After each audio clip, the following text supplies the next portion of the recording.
Uma boa noite para todos nós. Sejamos todos muito bem-vindos a mais um momento de estudo da nossa instituição, principalmente quando o nosso tema de hoje trata de uma questão que talvez seja o tema mais palpitante que nós tenhamos em doutrina espírita. Por quê?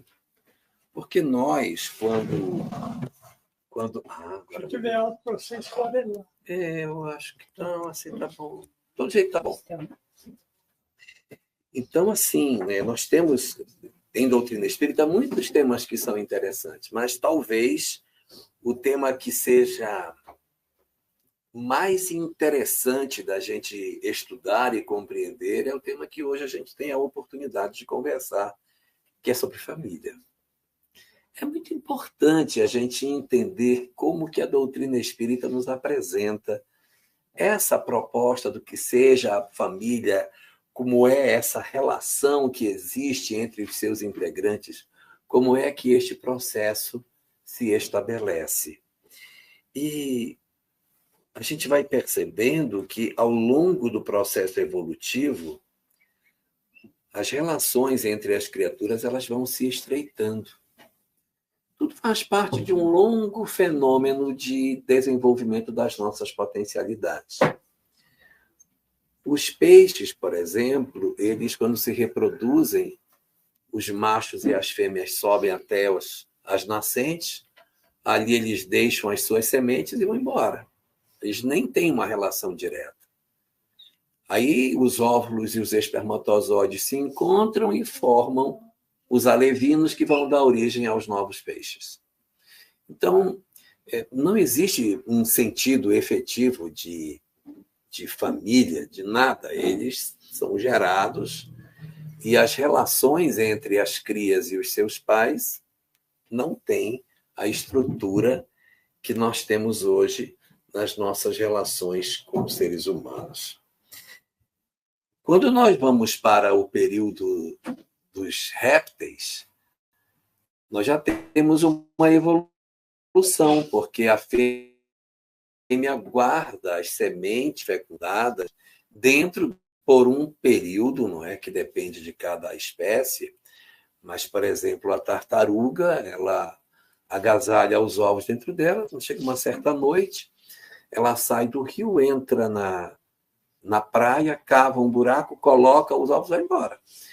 Embora ela tenha tido um período em que os ovos estiveram dentro dela, ela não choca os ovos. Ela simplesmente coloca os ovos e vai embora.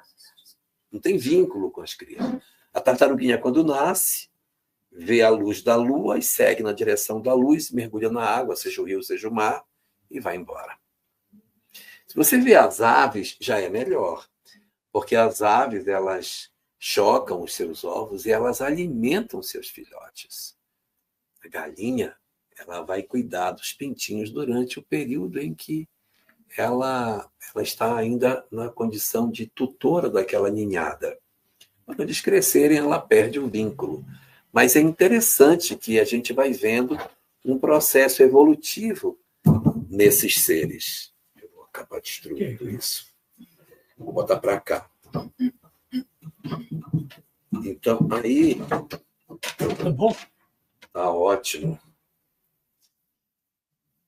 Eu acho que tá. Acho que agora eu vou bater melhor nele, que ele está mais alto.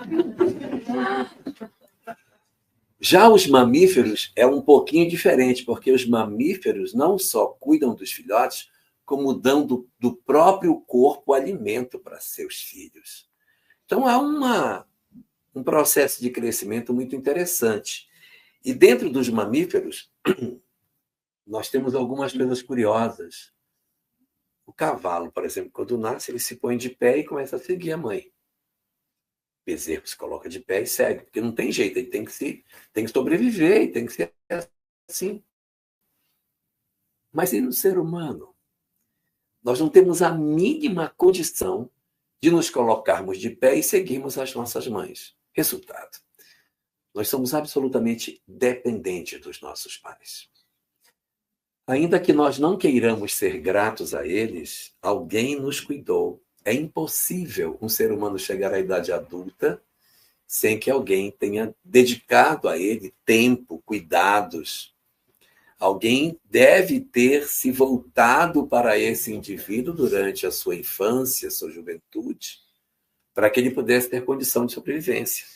Então, esse fenômeno da dependência do ser humano em relação aos seus pais, ele é muito significativo no processo de convivência que essa realidade nos obriga, estreitando laços de uma maneira muito forte, fazendo com que, desde a origem da espécie humana, nós tenhamos tido um comportamento gregário. Por que o homem vive em bandos desde os seus idos lá recuados lá atrás, desde o surgimento da nossa espécie? Porque as nossas crias não são capazes de sobreviver, e isso cria uma vinculação estreita entre a mãe e a criança, justificando um estreitamento muito significativo dos nossos laços. Associado a isso, nós estamos numa condição espiritual diferente. Porque ao vencermos as etapas animais do mecanismo da evolução, ao alcançarmos a condição humana, nós também alcançamos a condição do entendimento de nós próprios. E isso é magnífico em termos do entendimento da beleza da vida. Porque a partir do momento em que a criatura que veio fazendo toda uma história de desenvolvimento ao longo das várias espécies, quando chega na espécie humana, descobre que existe. Tem consciência de si mesmo, começa a raciocinar, o pensamento estabelece-se de forma contínua. Nós vencemos os períodos anteriores em que a gente agia ora por instinto, ora por inteligência, numa espécie de lanterna que acende e apaga. Quando chegamos à condição hominal, a lanterna fica acesa o tempo todo. Ou seja, o pensamento se torna contínuo.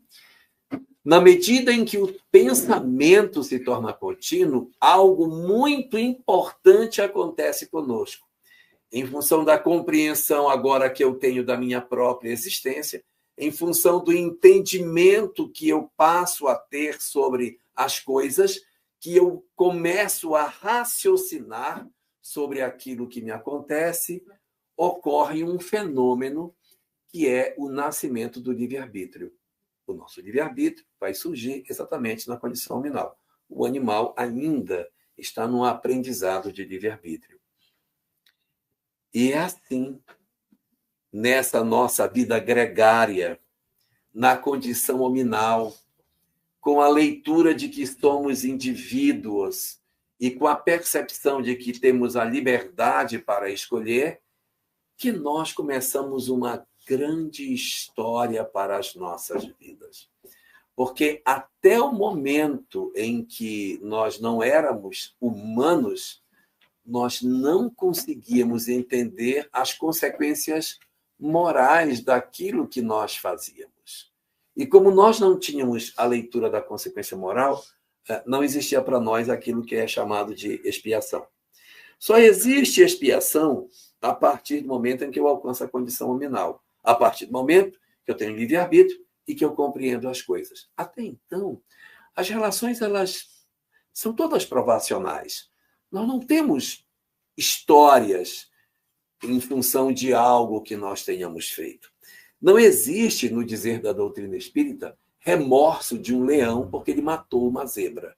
Ele come a zebra e ele não tem remorso. Ele não vai para o mundo espiritual, meu Deus, matei a zebra tinha uma criancinha. Não tem. O animal, por agir por instinto, não traz esse tipo de raciocínio. Mas o homem,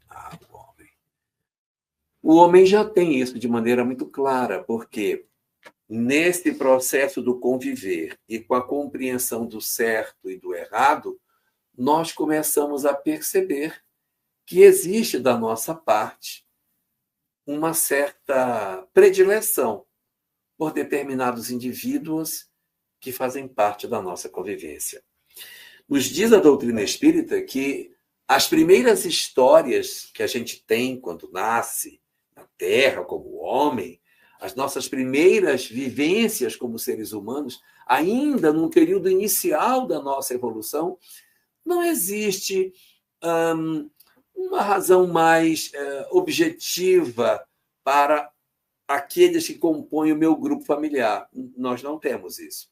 O que justifica que os espíritos, nesse período, se encontrem? A natureza das provas.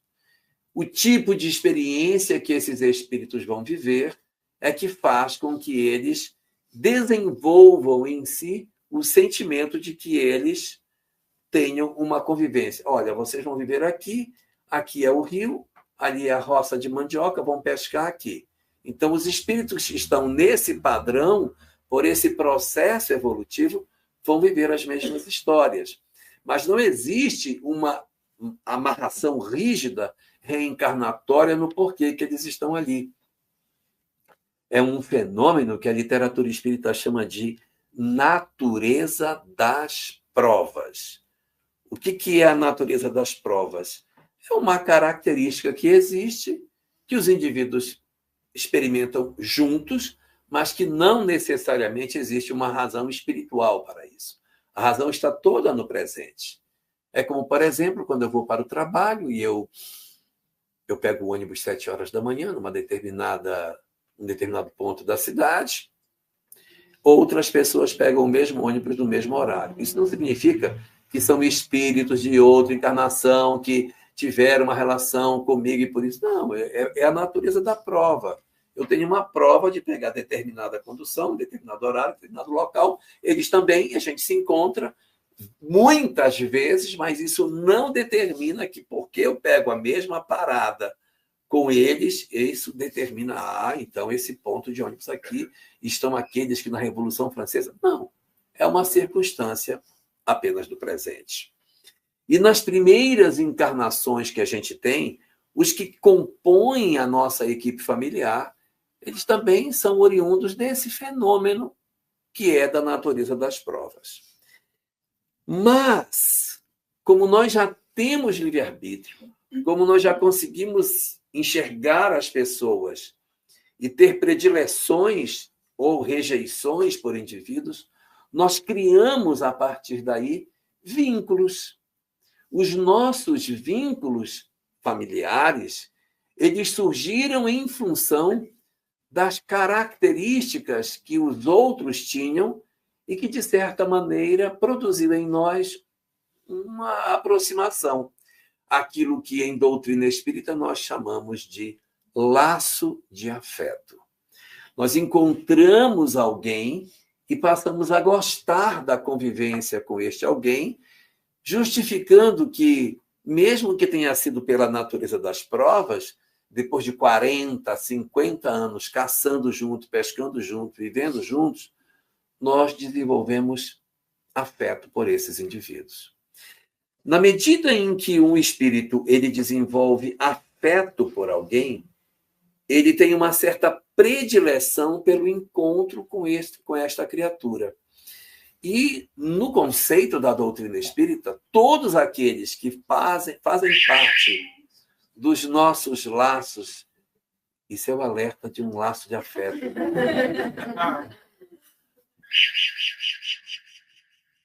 Outro laço de afeto.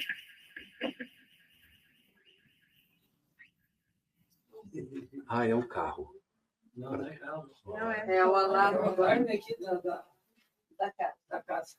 É que os espíritos não pediram permissão para entrar. Vamos lá. Todos aqueles que fazem parte dessa nossa relação de afeto, eles passam a constituir, por isso mesmo, a nossa chamada família espiritual. Então, o que é família espiritual? É o elenco dos espíritos que, em algum momento, nós desenvolvemos um laço de afeto e eles passaram a integrar um grande grupo de indivíduos que participam da nossa história. Os nossos laços de afeto, eles possuem fundamentalmente duas categorias de espíritos. Os nossos espíritos familiares, claro, se é laço de afeto da família espiritual, só pode ser espírito familiar. Esses são um tipo de espírito que faz parte dessa questão. Questão 514 de O Livro dos Espíritos trata desse assunto de maneira bastante mais detalhada. Então, existem os espíritos familiares, e na família espiritual tem um segundo tipo de espírito, que são os espíritos mentores. Mentor é uma coisa, espírito familiar é outra, mas eles estão ligados na nossa família espiritual. Qual é a diferença entre um espírito mentor e um espírito familiar? É que o espírito familiar ele tem uma evolução mediana. Ele gosta de nós, mas ele pode se confundir. Às vezes ele quer nos proteger, mas não tem grandeza. Ele nos ama, mas ele pode se atrapalhar. O amor deles pode ser muito materializado. Você pode encontrar um espírito familiar, não é? Que depois de desencarnado, ele diga assim, mas é um espírito familiar. Eu não suporto esta mulher que meu filho casou. Ela não sabe fazer o bife que ele come. Ela aperta o bife, tira todo o suco de dentro, o bichinho come um bife solado. É um espírito familiar. E gosta, mas ele tem dificuldade de ver as coisas por um lado mais espiritualizado. Os mentores, que também fazem parte da família espiritual, são diferentes. São espíritos que têm uma leitura espiritual da vida e, portanto, um vínculo muito mais efetivo com as relações espirituais que os indivíduos apresentam. Então, a gente vai ter, desse lado, os chamados espíritos familiares, os que fazem parte da nossa família espiritual. E o que é mais provável de acontecer? Que quando a gente renasça, a gente se interesse de ter laços de afeto próximos de nós. É lógico, se eu gosto de alguém, eu automaticamente atraio estas pessoas e me agrada muito estar na companhia desses indivíduos. Então, esses são laços de afeto. Infelizmente, a gente não constrói só laços de afeto, a gente também constrói laços de desafeto, infelizmente. Na nossa convivência, a gente se desentende, a gente briga, rejeita, não gosta, antipatiza e até odeia algumas pessoas. E da mesma forma que os laços de afeto são atraídos para a formação de uma nova família, os laços de desafeto também são atraídos para a composição da família. E alguém pode dizer assim, puxa, mas então Deus é sádico, né? Não pode ser sádico, porque ele sabe que eu não gosto da pessoa e bota esta pessoa para dentro da minha casa. Porque não botou esse sujeito para nascer no Japão. Porque se não é, poxa, se ele sabe que eu não gosto, vai ser seu irmão. Isso parece assim um sadismo. Por que Deus nos coloca desafios tão difíceis em termos familiares? E a doutrina espírita diz que todos nós temos um encontro marcado com a felicidade. Todos nós. Todos os espíritos serão felizes. Que esse é o destino de todas as criaturas. Mas esse destino ele tem uma condição para que a gente acesse. Porque senão a gente podia pensar, se é já a felicidade, podia ser feliz logo agora, já que vai ser depois, né? Deus podia dar um vale para a gente, adiantar aí uns 20% dessa felicidade, já que a gente vai ser feliz amanhã, dá logo agora, não vai dar mesmo, então dá logo de uma vez. Por que não dá? Porque a felicidade espiritual, ela não é um dom gratuito que Deus nos olha e diga, eu gostei de você, dá 10% para ela ali que eu gostei dela. Não é desse jeito. A felicidade espiritual, ela é resultado da vivência do amor. Então, o amor é a condição inarredável para a felicidade. Em outras palavras, nós só somos felizes quando nós amamos. Questão 614 de O Livro dos Espíritos, Allan Kardec pergunta o que é a lei de Deus, e a resposta diz, a lei de Deus é a única verdadeira para a felicidade, a única. Indica-lhe o que deve fazer ou deixar de fazer. Aí a parte mais interessante. E ele só é infeliz quando dela se afasta. Então, nos afastarmos da lei de Deus nos promove infelicidade. Então, quando a gente diz, nossa, mas eu sofro, de repente, o sofrimento está ligado a um processo de afastamento das nossas relações de amor. E aqui, saindo um pouquinho do tema, mas só para não deixar uma ponta solta, não vamos confundir sofrimento com infelicidade. Quando a doutrina espírita diz ele só é infeliz quando dela se afasta, está falando de infelicidade, não está falando de sofrimento. Porque sofrimento é uma coisa e infelicidade é outra. É claro para todos a diferença de sofrimento e infelicidade? Vou deixar um exemplo. Uma mulher em trabalho de parto está sofrendo ou não? Está infeliz? Essa é a diferença entre sofrimento e infelicidade. Alcione, do livro Renúncia, sofreu? Sim. Foi infeliz? Não. Então, a infelicidade está na alma e o sofrimento está no corpo. Está no corpo. Então, o homem só é infeliz, alma, quando se afasta da lei de Deus. Então, se eu tenho um desafeto, se eu tenho alguém que eu não gosto, se eu tenho alguém que eu tenho dificuldade de conviver, eu jamais conseguirei ser feliz se eu não tiver a convivência com esse indivíduo. Então, quando Deus nos junta com os nossos desafetos, não é por sadismo, é para que a gente acesse a felicidade. Porque se não houver essa convivência, vai ficar pendente. Eu vou ficar com aquela pendência na minha alma. Preciso resolver. Não é possível querer ser feliz. Eu tenho ódio de fulano, não quero nem que ele apareça. Como é que vai ser feliz? Quem é que pode ser feliz carregando tantos sentimentos amargos desse jeito? Então, exatamente por esta razão, nós também temos em casa os laços de... Nem todo mundo tem, tá? Tem famílias que os laços de desafeto eles não estão no lar. Estão no trabalho, estão na família do marido, né? Eles não estão tão pertinho. E assim, só uma recomendação, não trate muito mal sua sogra, não. Porque ela pode voltar mãe, tá? Então, você trate mais ou menos para evitar problemas, senão piora. Então, veja, as vinculações dos espíritos para a composição da família são exatamente a tentativa de nos permitir o avanço em termos espirituais e para que a gente consiga, de fato, nos libertarmos das causas de sofrimento que nós temos. Eu estou dizendo isso não para que a gente creia que toda família tem que ter um laço de desafeto. Não, tem famílias que não têm, porque os desafios estão no outro campo. Às vezes o desafio está na área da saúde, às vezes está na área financeira. Tem vários outros dramas que a família pode ter, mas às vezes a gente tem dentro de casa alguém que destoa daquela relação de afeto que nós poderíamos esperar. Nossas famílias, portanto, se a gente pudesse fazer uma comparação, ela parece muito com uma bisteca. Você sabe o que é bisteca? Aqui fala bisteca. Como é que chama aqui? Chuleta, bisteca? Lá no Rio Grande. No Rio Grande. Aqui chama bisteca mesmo? Os mais modernos chamam de tibone. Mas no meu tempo era bisteca mesmo. Aqui chama de filé também. Não, mas tem aquele osso.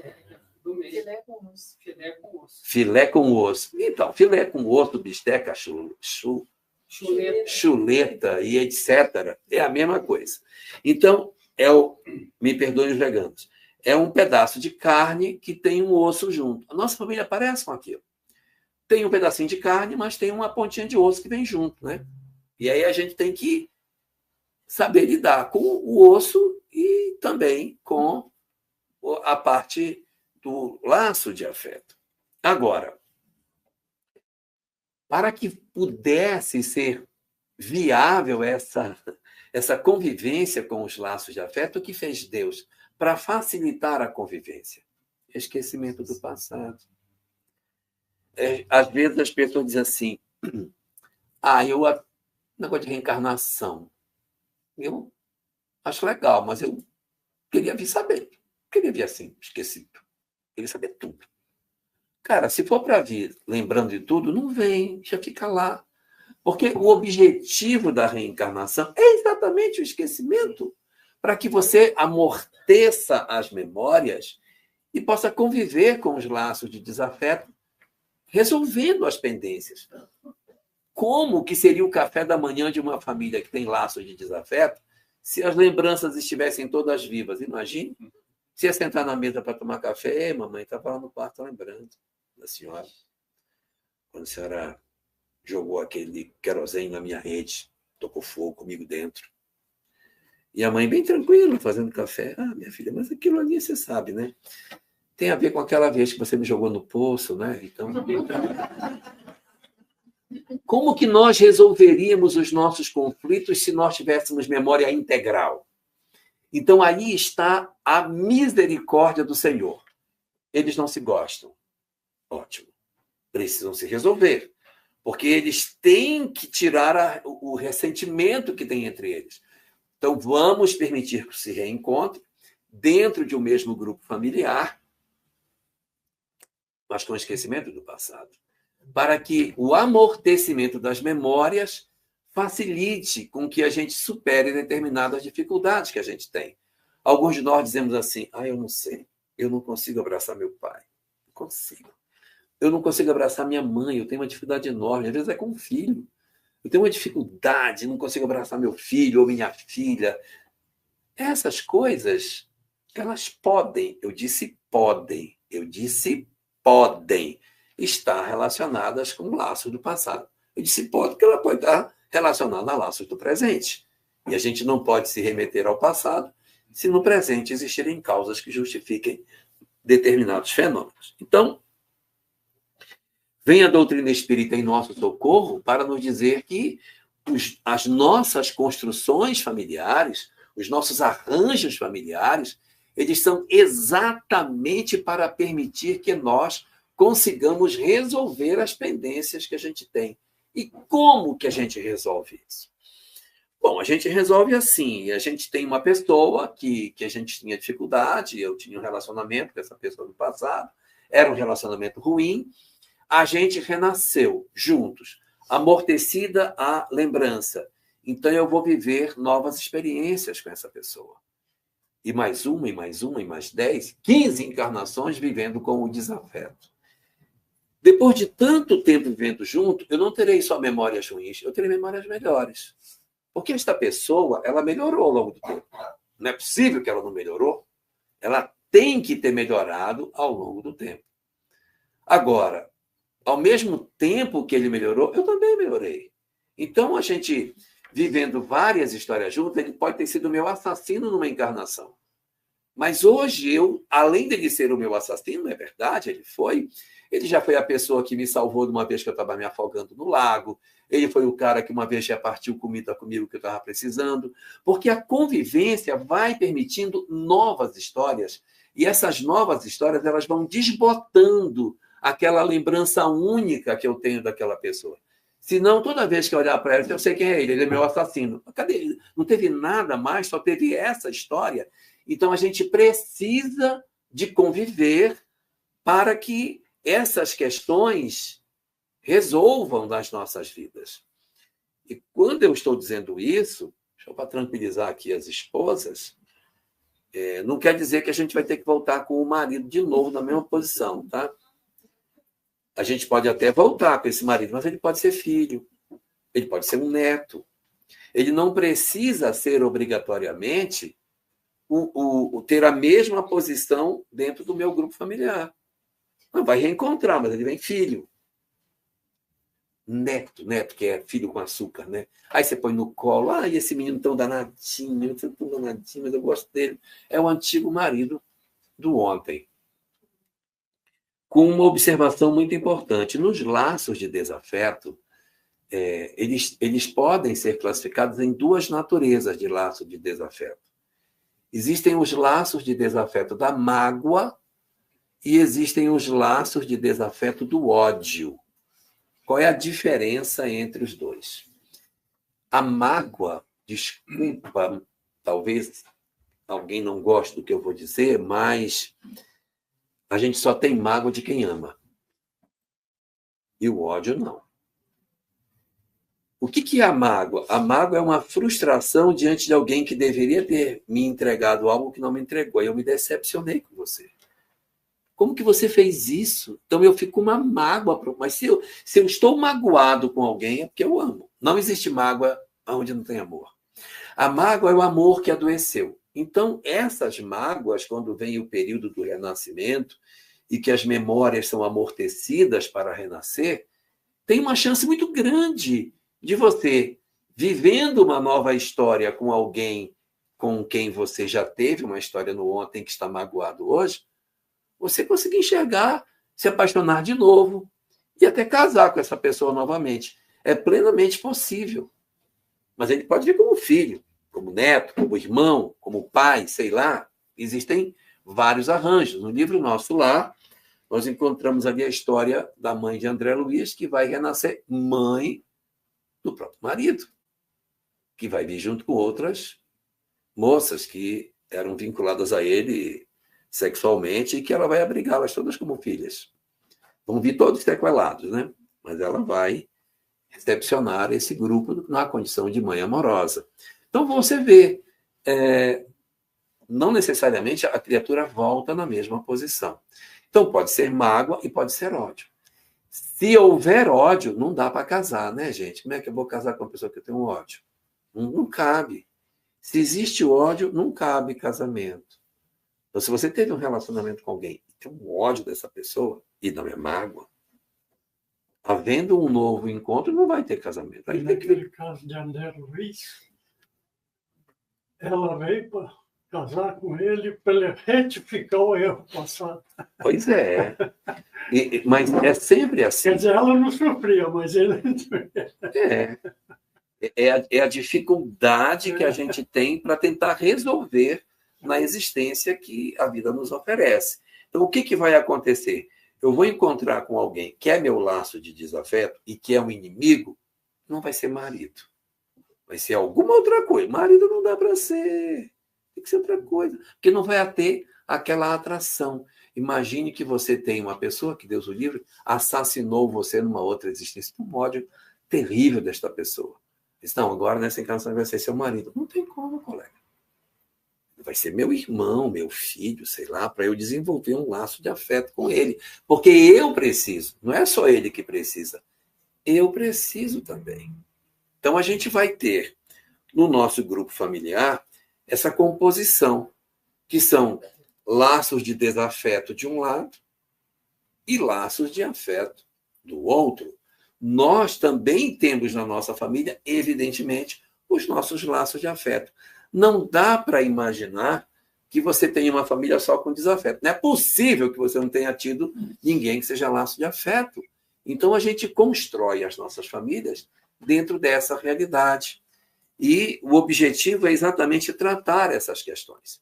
Muitas vezes, quando nós falamos deste assunto nas casas espíritas, sobre laços de afeto, laços de desafeto, as pessoas fazem logo uma varredura em casa para tentar separar esse afeto, esse desafeto. Esse afeto. E aqui eu quero deixar uma coisa que talvez seja o mais importante que eu tenho para dizer. Não separe. Não separe. Por quê? Porque o objetivo do conhecimento espírita é para não separar. Porque, veja, o que é que eu tenho que dar para as pessoas que são meus laços de afeto para estreitar ainda mais a relação amorosa que eu tenho com eles? Que sentimento eu tenho que dar para essas pessoas? Amor. E para o laço de desafeto, que é um problema que eu tenho do passado e que está dentro do meu ambiente familiar para que eu consiga resolver, o que é que eu tenho que dar para eles? Então, se é amor para este e é amor para o outro, não separa. Porque vai ser a mesma coisa. Não separe, porque o esforço vai ser o mesmo. E olha que maravilha você está encarnado com a condição de poder ler essas questões. Você poder saber, não, na minha casa eu tenho dificuldade com um filho. Provavelmente seja meu laço de afeto. Então, vamos investir. Vamos investir nisso. Vamos trabalhar essas relações. Porque seria uma coisa absurda do ponto de vista espiritual a gente receber todas essas informações e dizer, ele é meu desafeto, é? Bem que eu imaginei.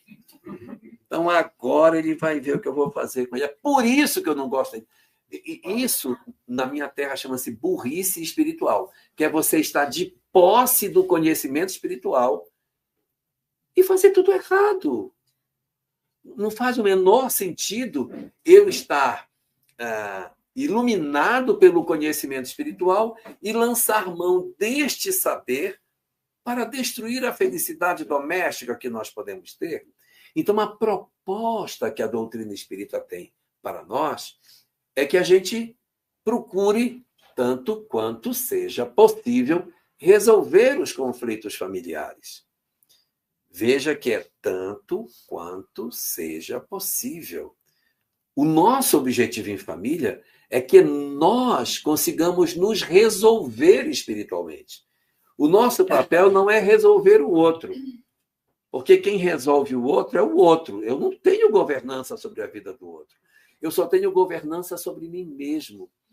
Então, dentro de uma família que tem seus conflitos, suas confusões, suas mágoas, seus ressentimentos, às vezes ódios, o que eu vou fazer? Eu vou trabalhar para que eu não me contamine com esses sentimentos. E se eu tiver, eu vou trabalhar para reduzi-los em mim.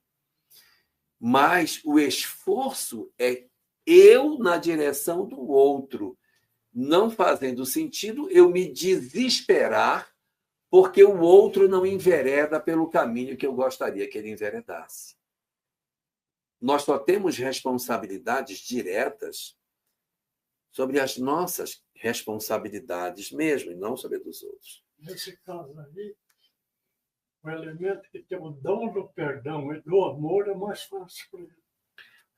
E quem não tem que desenvolver. Mas quem tem, ele tem mais facilidade para resolver o problema. Quem já consegue trabalhar. Ele já vem com essa função. Né? Já facilita. A evolução dele é muito maior do que a do outro. Mas tem muitos de nós. E tem outro que não aceita. Né? Que não consegue. A gente ainda tem dificuldade. Alguns de nós ainda temos dificuldade. Né? Então, às vezes, a gente diz assim. Eu não sei, eu acho que eu fracassei na minha vida porque meus filhos enveredaram por um caminho que eu não gostaria. Puxa vida, eu vou responder por isso no mundo espiritual, porque meus filhos seguiram um caminho horroroso que não era o que eu queria. O que a literatura espírita nos apresenta sobre isso? Por isso que eu me julgo. 92 para 93, eu não tenho inimigo na face da Terra. Vantagem. Já é uma felicidade. Vai ter não que você não foi ofendido. Você pode ter, mas você perdoa. Exato. Vai ter... Me presta essa coisa preta aqui. Isso, me dá isso aqui. Vai ter uma família muito mais harmônica, porque não vai ter laço de desafeto na encarnação seguinte. E alguns de nós temos uma dificuldade muito grande de lidar com isso. A gente tem histórias e não consegue resolver. Então, o que a literatura espírita nos fala? Livro dos Espíritos, questão 583. Diz o seguinte: qual é a responsabilidade dos pais que fazem tudo para educar seus filhos, mas seus filhos enveredam pelo caminho equivocado? O pai responde por isso? Se ele tiver feito tudo, não. Porque a gente responde pelo que não fez e não por aquilo que eles fizeram. No Evangelho segundo o Espiritismo, capítulo 14, é uma mensagem assinada por Lacordaire, chamada Ingratidão Filial. Imensa mensagem, muito grande. Um pedacinho lá dela diz assim: lembrai-vos todos vós que um dia se vos perguntará: que fizeste dos filhos confiados à vossa guarda? Lembra dessa frase que tem lá? Pois é. Viu que não está escrito que fizeram os filhos confiados à vossa guarda? Porque o que fizeram eles é problema deles. Agora, o que fizeste tu dos filhos que eu te confiei? Você investiu, você cuidou, você protegeu, você ensinou, você deu um direcionamento bom para eles. Se você fez, essa é a sua tarefa. Porque a nossa tarefa não é salvar o outro. A nossa tarefa é nos salvar a nós mesmos da indiferença, do desamor, da mágoa, do ressentimento. É essa que é a grande proposta que a doutrina espírita nos oferece, ou seja, que a gente, de posse do conhecimento espiritual, consiga se libertar de tudo isso, consiga vencer a nossa pequenez e dizer, olha, eu recebi realmente uma família difícil, era difícil conviver, tinha muita mágoa, tinha muito ressentimento. Eu não consegui resolver o problema do outro, mas eu resolvi o meu problema. Eu consegui perdoar. Eu tenho, por exemplo, um marido que bebe. Nossa, dificuldade de conviver com alcoólatra, confusão. E aí eu vou lutar a vida inteira, mas, de repente, eu nem vou conseguir que ele deixe a bebida. Mas eu preciso mudar, de não ter ódio, desejo de vingança. A minha mudança é que eu estou atrás da minha mudança. Então, eu vou cuidar dele. Não posso virar as costas. Cuidar o quanto me for possível. Claro que vai ter situações em que a gente não vai conseguir, de repente, levar uma relação dessa até o final, por conta de violência, desamor, agressão, etc. Mas, enquanto nos for possível, que a gente promova isso, que a gente aproveite as oportunidades que a gente está tendo, porque nós estamos dentro de uma condição maravilhosa. A doutrina espírita abriu para nós informações preciosíssimas que a gente precisa aprender a cuidar, não deixar essa oportunidade passar. Então, se, por exemplo, eu tenho alguém em casa que eu sei que é um laço de desafeto, que eu tenho mágoa, eu tenho raiva desta pessoa, nós precisamos resolver isso. E o Cristo, no capítulo 5 do Evangelho de Mateus, finalzinho do capítulo 5, ele traz um dos seus ensinamentos mais impactantes. Ele diz, amai os vossos inimigos. Aí você diz, pelo amor de Deus, porque eu vou amar o inimigo. Eu acho que quando ele falou isso, todo mundo assim. Como? Porque Israel nunca ouviu isso, né? É a primeira vez que Israel estava ouvindo. Porque ele ensinou naquela última fase dele. Pai, perdoai, porque eles não sabem o que faz. Aí já Agora, nós que temos que ter essa força. Ele não, ele tinha. Mas aí a gente vai desenvolver. Para ensinar. E o que ele faz? Ele dá 3 estratégias de como amar o inimigo. Primeira, fazei bem aos que vos aborrecem. Então, por exemplo, eu tenho uma pessoa dentro de casa que ela faz mal para mim. Aí eu faço bem para ela. Ela faz mal, me trata mal, e eu trato bem. Mas, meu Deus, se a pessoa trata mal, trata bem. Ela trata mal, trata bem. Você fazer por ela coisas que, de repente, ela não faria por você. Haverá situações em que isso vai ser possível. A gente convive com pessoas que são de difícil convivência, mas a gente consegue perdoar e consegue fazer o bem para quem nos faz mal. Isso é possível. Mas existirá situações em que não nos será possível fazer isso. Então, Jesus dá uma segunda estratégia. Se você não consegue fazer bem ao que te aborrece, eu vou te dar uma segunda estratégia. Faz o seguinte, bendizei os que vos maldizem. Ele fala mal, aí você fala bem dele. Não fale mal. Olha, as paredes têm ouvidos e as pessoas têm boca. Se você fala mal de uma pessoa aqui, pode ter certeza que vai chegar lá no ouvido dela. Então, já que é assim, fale bem. Já que vai chegar, vai falar mal, fala bem. Para a gente poder aproveitar as oportunidades que a vida nos oferece. Senão a gente não vai aproveitar. Então, ele propõe o seguinte, para a gente amar o inimigo. Primeira estratégia, faz o bem para quem te faz mal. Ou seja, atos. Não consigo fazer o bem. Meu coração se fecha, não consigo. Então vai para o segundo. Bendizei os que vos maldizem. Fala bem de quem fala mal. Nem falar bem eu consigo. Eu tenho tanta raiva.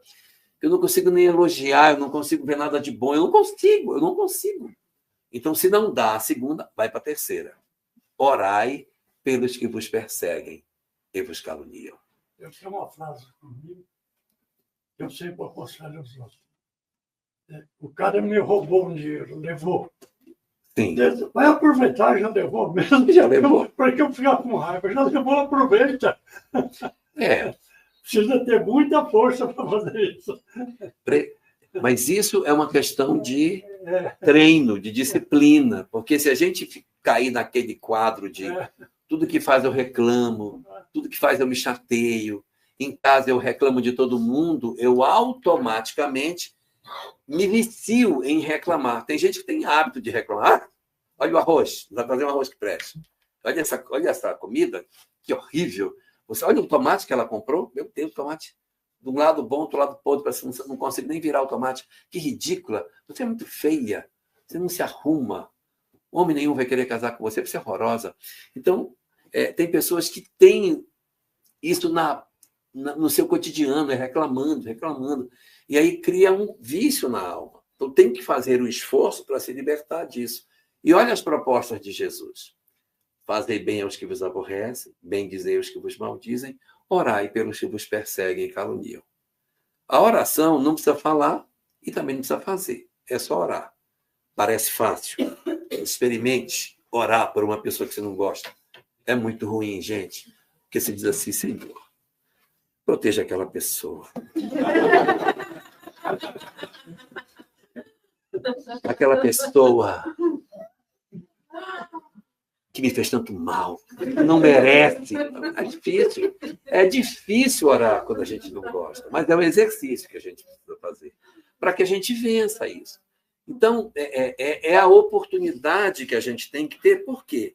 Porque as nossas construções familiares, elas são desse jeitinho. Nós temos a nós e temos na construção da família os nossos laços de desafeto e temos também os nossos laços de afeto. Nós precisamos converter tudo em laços de afeto. Esse é o objetivo. A razão pela qual isso nos acontece é para que a gente consiga desenvolver isso. Porque se eu guardar mágoa, se eu guardar ódio, se eu tiver ressentimento, não conseguir perdoar, eu vou só atraindo pessoas para o meu ambiente familiar. Quanto mais eu odeio, mais eu vinculo essas pessoas à minha vida. Às vezes a gente não se dá conta disso, não é? A gente diz assim, eu odeio demais você. Você não merece perdão pelo que você fez. Eu odeio você do fundo da minha alma. Nunca que eu vou perdoar você.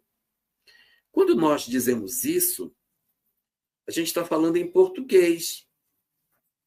Mas a lei de causa e efeito não fala português, ela ouve a vibração. Então, a lei de causa e efeito diz, ouve o seguinte, eu preciso demais encontrar com você. Você tem que nascer na minha família. É isso que a gente está dizendo. Então, tome cuidado, porque quando a gente tem essas mágoas, esses ressentimentos, essas coisas todas elas vão aportar no nosso ambiente familiar. E quem é que decide a família que eu vou ter? Eu. Assim como nós, no passado, construímos a família de hoje, não é isso que a doutrina espírita diz? A família de hoje é resultado do que eu fiz no ontem. Então, eu estou construindo hoje a minha família de amanhã. Se eu tiver muita mágoa, muito ressentimento, brigar com as pessoas, não tenha dúvida, essas pessoas vão ser atraídas para o nosso ambiente familiar, porque é da lei que seja assim. Os vínculos são magnéticos. Quando eu amo alguém, esse alguém volta para o meu convívio. Vai viver conosco. Mas, da mesma maneira, quando eu odeio alguém, eu também me apresento para ser uma pessoa que vai experimentar o reencontro com determinadas criaturas que nem precisaria mais que eu fizesse. Mas é porque, às vezes, nós temos uma dificuldade muito grande de mudar. Mesmo sendo espíritas, mesmo diante do conhecimento que a gente tem, existe uma certa preguiça da nossa parte de mudar. Eu vejo alguns espíritas que dizem assim, não, eu fumava e eu já não fumo mais, eu bebia, já não bebo mais, o resto eu vou deixar para a próxima. Gente, isso é uma ignorância.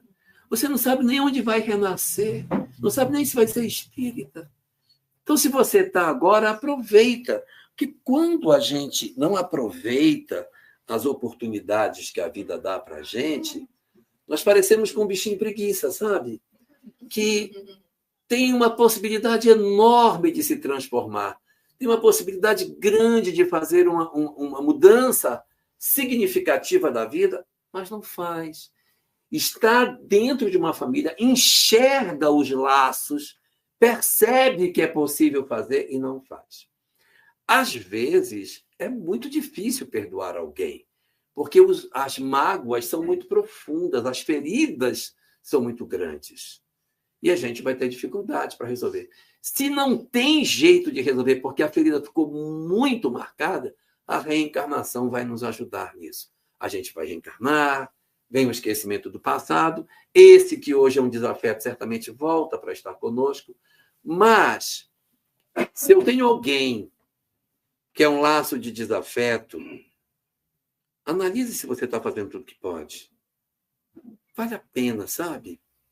Às vezes nós não estamos fazendo tudo o que a gente poderia fazer. E nem é porque é laço de desafeto, às vezes é um laço de afeto, e a gente não está sabendo estreitar esse laço. A gente não está sabendo. Às vezes a gente é casado, e aí a pessoa diz assim, há quanto tempo você não diz para ela que você a ama? Não, mas ela sabe, eu não falo, mas ela sabe. Mas ela gosta de ouvir. Isso na nossa mão. Faz, cara. Se dá para fazer, faz. O que você pode fazer, faça. Não deixe a oportunidade passar. Joana de Ângeles, na obra psicológica, no livro Vida, Desafios e Soluções, ela diz que muitas das histórias de dor, de luto que as pessoas passam. Eu tenho tanta saudade, tanta dor por conta da minha mãe, do meu pai, do meu marido. Ela diz que muitas das histórias de luto que existem é remorso. Você conviveu com a pessoa, estava tipo um bichinho preguiça. Não, depois eu falo, depois eu faço, depois eu cuido. E a pessoa desencarnou. Porque as pessoas desencarnam. As pessoas desencarnam. E aí você não disse para ela, você não falou o que poderia dizer. Você não deu o abraço que deveria dar, não deu a desculpa que poderia oferecer. E aí a gente vai empurrando para frente os nossos conflitos familiares. Nós podemos fazer tanta coisa com o conhecimento que a gente tem. Nós podemos revolucionar as nossas histórias de vida, revolucionar as nossas famílias. Pode ser que eles não mudem, mas eu mudo. O que importa é que eu consigo me transformar. Existem muitas pessoas que têm um sonho danado de que se torne espírita e chegue em casa e Jesus apareça e estenda a mão sobre a tempestade e acalme a tempestade do meu lar. É possível. É possível que, de repente, você tenha uma história de desamor que você ora, você pede e sim, ocorre uma solução desse problema. Mas nem sempre isso vai acontecer. Tem vezes que a gente está numa tempestade danada e o Cristo vai aparecer no convés do barco e, ao invés dele acalmar a tempestade, ele acalma o marinheiro. Porque se ele acalmar o marinheiro pilota o barco encapelado e chega no porto. Então, tem vezes que a família não vai realmente mudar do lado de fora. Mas eu posso mudar do lado de dentro quando eu descubro esses mecanismos que a vida espiritual possui e que nos aproxima das nossas possibilidades de solução, das nossas histórias de vida. E nessa fase que nós temos, quanto mais evoluído no espiritismo que eu faço, mais se aprende a perdoar. Então, isso é que ajuda muito, porque o perdão é bom para quem perdoa, não é para quem recebe o perdão. Isso aí que o senhor falou uma coisa muito importante. Antes de ir embora, eu quero deixar essa reflexão para nós. Existem muitas pessoas que dizem assim, o que ele me fez, não tem como eu perdoar. Não vou perdoar, porque não tem nem graça. Ele me fez tudo o que ele fez e eu ainda vou, que nem uma besta, perdoar essa pessoa. Não está certo. Eu não vou perdoar porque ele não merece perdão. Mas o que ele está colocando é uma coisa muito importante. O perdão, na verdade, não beneficia quem recebe. ele beneficia quem dá. Porque, segundo a doutrina espírita, quando você tem dois espíritos e A machuca B, não se cria automaticamente um vínculo entre esses espíritos. Não existe vínculo automático. Ah, fulano fez mal para ciclano. Ah, então vai ter um vínculo. Não. Só cria vínculo se A machuca B e B tem ódio ou mágoa de A. Se ele perdoar, ele se retira do cenário. Então, quando eu perdoo, eu não retiro a culpa do agressor. Porque a culpa do agressor está dentro dele. Quando eu perdoo, sou eu que me retiro da cena. Sou eu que me desembaraço da necessidade de reencontro. Então, é a meu benefício. Eu não quero mais brigar. Então, eu vou perdoar você para que eu faça uma nova história. Então, eu vou ter outros companheiros, eu vou viver outras histórias na minha vida que não é com você. Eu vou ter uma outra pessoa, né? Vou ter uma filhinha dela, uma outra pessoa que não é aquela que eu tive. Por quê? Porque como eu perdoei, não vai ser com ela que eu vou encontrar mais. Quando a gente perdoa, a gente se desembaraça. Não tira a culpa da pessoa. Ela vai se resolver. Sabe lá Deus com quem, mas comigo não será mais. Vejam Jesus. Quando Jesus perdoou Pilatos, Herodes e etc., ele se desvinculou deles. Mas nenhum deles ficou sem culpa. Todos tiveram que se resolver. Então, perdoar não arranca a culpa do outro. Ele nos liberta para novas experiências. É uma libertação que a gente oferece a nós mesmos quando a gente promove o perdão. Se eu não perdoo, porque a sociedade tem muito esse vínculo, perdoar vai tirar a culpa do outro, isso não é o que a doutrina espírita diz. O perdão liberta a nós, e abrimos a perspectiva para uma nova história, uma nova possibilidade de novos laços de afeto, viver com pessoas outras para construir os nossos laços de afeto, e a gente vai viver uma família só laços de afeto. Os nossos laços de desafeto vão encontrar sei lá quem, não sei se de repente de preguiça, para se resolver, mas com esse grupo não será mais. Pode ser que volte se esse grupo quiser. Por amor, pode dizer, não, traz para mim de volta. Mas não há mais a obrigatoriedade. Então, segundo a doutrina espírita, perdoar é libertar-se. Perdoar é abrir a perspectiva para uma família muito mais venturosa. Então, que a gente não perca a oportunidade que a doutrina espírita está nos dando e pegue essas chaves de entendimento espiritual e abra todas as portas de felicidade que a gente pode fazer nas várias relações familiares que a gente tem, porque é esse o propósito pelo qual esse conhecimento chegou até as nossas vidas. Não desperdicemos, porque não sabemos onde renasceremos, nem que fé nós iremos ter na próxima existência. Não há garantia de que esse conhecimento estará conosco. Quantas vezes você deve perdoar? 70 vezes? Não, perdoar quantas vezes você puder perdoar. Porque o perdão é bom para quem perdoa. Liberta quem perdoa. É. Liberta. É verdade. Ele vai libertando as pessoas. E assim, diante de toda essa nossa possibilidade de contato com esse conhecimento incrível, vale a pena nós agradecermos a Deus por essa chance que Ele nos oferece de nós estarmos em contato com a doutrina espírita. Então, por esse motivo, eu queria convidar a todos agora para a gente fazer a nossa prece, para a gente poder encerrar essa parte dos nossos trabalhos. Bom, vamos orar?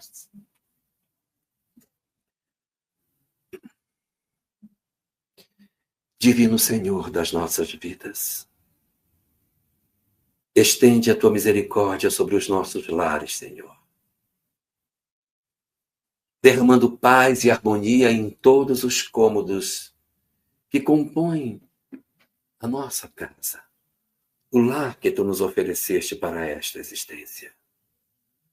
Concede-nos, ó Senhor, o dom divino de compreendermos a realidade espiritual em que nos encontramos, ressignificando os nossos laços familiares, olhando cada um daqueles que convive conosco como um mar de experiências para o desenvolvimento das nossas potencialidades espirituais.